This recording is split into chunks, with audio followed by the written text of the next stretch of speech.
안녕하십니까. 윤석열 전 총장이 정치 참여 선언을 미루면서 최근 들어서 여야 모두로부터 집중타를 맞고 있습니다. 먼저 여야 유력한 정치인들, 그러니까 대선 후보들 중심으로 윤석열에 대한 공격부터 쭉 한번 살펴보겠습니다. 추미애 전 법무부 장관, 추미애는 다음 달쯤 이제 대권 도전 선언을 할 거라고 알려지고 있습니다. 추미애가 어제 김해 봉하마을을 간 자리에서 윤석열에 대해서 검찰 정치는 민주주의의 독초다 이렇게 했습니다. 그 다음에 검찰이 이성윤 검사장을 억지 기소해서 지휘권을 흔들어 힘을 빼는 수법으로 유력 대선 후보가 된 윤석열의 부인 김건희 씨의 수사를 미적거리며 보위하고 있다 이랬습니다. 또 검찰은 BBK 특검에서 꼬리곰탕 한 그릇을 함께 먹은 뒤 수사를 덮어주었고 당시 특검팀에는 윤석열 검사가 있었다.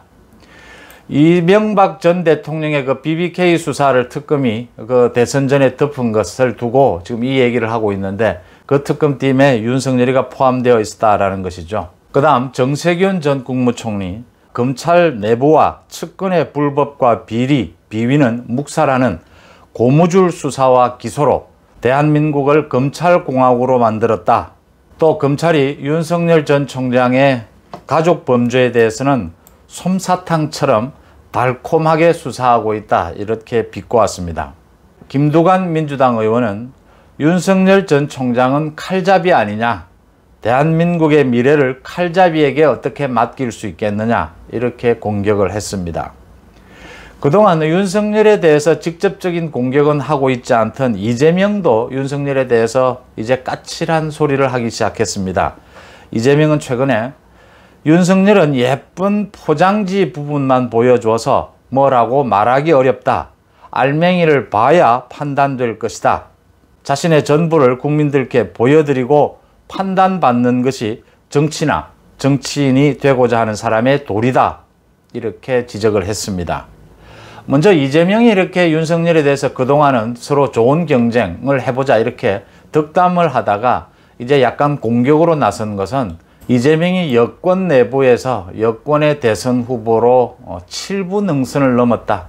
이제 이재명이 여권, 지금 민주당의 대선 후보로 되는 거의 대세를 형성했다 이렇게 보이기 때문에 이젠 슬슬 윤석열을 공격한다. 그러니까 민주당 여권 내부에서 이재명이 아직 유동적일 때에는 이 적대적 공생관계라고 하죠. 여권 내부에서도 윤석열과 맞서기 위해서는 이재명이 필요하다. 이런 논리가 살아있을 수 있기 때문에 그동안 윤석열에 대해서는 공격을 자제해 왔는데 이젠 슬슬 공격을 하기 시작했다. 이렇게 보입니다. 그럼 여권만 공격을 하느냐? 아닙니다. 야권에서도 공격을 하고 있습니다. 홍준표 의원은 여러 차례 윤석열에 대해서 직접 공격을 해왔습니다. 홍준표 자신이 국민의힘에 들어오면 윤석열 총장이 안 들어오려고 할 것이다. 이런 말이 국민의힘에 있지 않습니까? 일부 그런 이야기를 하는 사람들이 있는데 자신에 대해서 그 복당을 반대하는 그 논리에 대해서 당내 경선도 겁을 내는 사람이 어떻게 더 험악한 본선에 나가려고 하느냐. 북한산도 못 올라가는 사람이 에베레스트 가겠다는 것과 똑같은 일이다. 이렇게 공격을 했습니다. 이건 윤석열이 홍준표 복당을 반대한 건 아닌데 지금 국민의힘 당 내부에서 일부 홍준표가 복당을 하면 윤석열이 들어오지 않으려고 할 것이다. 이런 핑계를 대니까 이 부분에 대해서 홍준표가 이제 슬쩍 지나가면서 한번 비튼 것이고요. 홍준표가 윤석열을 계속 공격해온 지점은 이런 것이죠. 윤석열은 평생을 검찰 사무만 한 사람이다. 대통령의 직무는 검찰 사무는 0.1%도 해당되지 않는다. 대통령의 직무를 날치기 공부해서 습득할 수 있는 것도 아니다. 이런 지적을 최근에 했습니다. 홍준표는 또 이런 지적 외에도 윤석열 또 윤석열 검찰이 권력의 사냥개가 되어서 전 정권에 대해서 무차별적인 수사를 하지 않았느냐. 그 책임도 윤석열에게 물어야 한다. 이런 공격도 했습니다. 또 오늘은 원희룡 제주지사도 윤석열에 대해서 언론 인터뷰 중에서 한마디를 했습니다. 검찰총장으로서 전직, 현직 대통령에 대해 검찰의 본분을 강단 있게 지켜내면서 수사했다는 데서 국민적 평가가 높게 나오는 것이 윤석열의 지금 현상, 윤석열의 지지가 높게 나오는 것 아니겠느냐 이렇게 얘기를 하면서 대한민국의 법치, 대한민국의 정의가 이래야 한다라는 것을 윤석열이 보여주긴 했지만 윤석열이 야권의 대선 주자가 되기 위해서는 무시험 통과는 있을 수 없다. 시험을 쳐야 한다. 검증을 거쳐야 한다. 앞으로 자신과도 선의의 경쟁을 펼쳐가야 할 것이다. 이런 지적을 했습니다. 윤석열은 지금 정치 참여 선언을 하지도 않았는데 여야 대선 주자들이 윤석열에 대해서 집중적으로 공격을 하면서 윤석열이 동네 북이 됐습니다. 이건 당연하게 윤석열을 공격하는 데 역점을 두기보다는 여는 여대로, 야는 야대로 자신의 내부에서 자신의 존재감을 키우기 위해서 일단 1등인 후보, 대선 후보 1등인 후보인 윤석열 몰아패기 이렇게 보면 될 것 같고요. 지금 여권의 대선 후보들이 윤석열을 공격하고 있는 저변에는 지금 국회나 국회 주변에서 윤석열 관련된 정보들이 많이 떠다니고 있습니다. 그 윤석열의 처갓집에 대한 의혹, 또 윤석열이 검찰 생활을 하면서 갖가지 수사를 무마해줬다 이런 부분들에 대한 의혹, 이런 것들이 주 내용들입니다. 여권의 대선 후보들이 이런 내용들을 알고 있으면서 지금 지적하지 않는 것은 아직까지 윤석열을 직접 공격할 때는 아니라고 보는 거죠. 지금 두루뭉술하게 검찰로서의, 특수부 검사로서의 윤석열 그 행태만 지금 지적을 하고 있는 부분인 셈입니다. 그 내용들은 이미 사실은 인사청문회 등을 통해서 거의 다 나왔던 내용들입니다. 윤석열의 처가 부분, 또 검찰에서 소윤, 대윤이라고 불렸던 윤대진에 대한 것, 이런 자료들을 야권도 모두 갖고 있습니다. 야권 지금 대선 후보들도. 자, 그러면 모두 관심이 가장 높은 윤석열은 언제 정치 참여를 선언하고 대선 경선에 나설 것인가 하는 부분입니다. 지금 야권에서는 빠르면 빠를수록 좋은데 윤석열이 늦춘다면 7월쯤에 대권 도전 선언을 하지 않겠느냐, 이런 추측들입니다. 자신에 대한 그 검증, 공격의 칼날을 굳이 일찍부터 맞아야 될 필요가 있겠느냐, 또 윤석열이 준비하는 기간도 있다, 이런 것을 고려해서 나오는 이야기입니다. 윤석열이 언제 정치에 참여를 하느냐, 대권 도전 선언을 하느냐, 이게 중요한 이유는 야권 단일 대선 후보를 만들어내는 이 일정과 관련이 깊숙이 있기 때문입니다. 6월 11일이 되면 국민의힘의 새 당대표가 뽑히게 됩니다.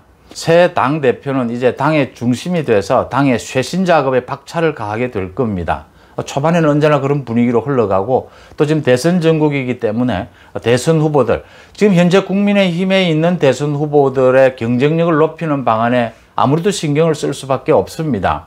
당내 후보들의 그 자강, 경쟁력을 높이는 방안에도 신경을 쓸 수밖에 없게 됩니다. 여기서 가장 중요한 것이 야권 후보, 대선 후보를 뽑는 것을 원트랙으로 갈 것이냐, 투트랙으로 갈 것이냐라는 부분입니다.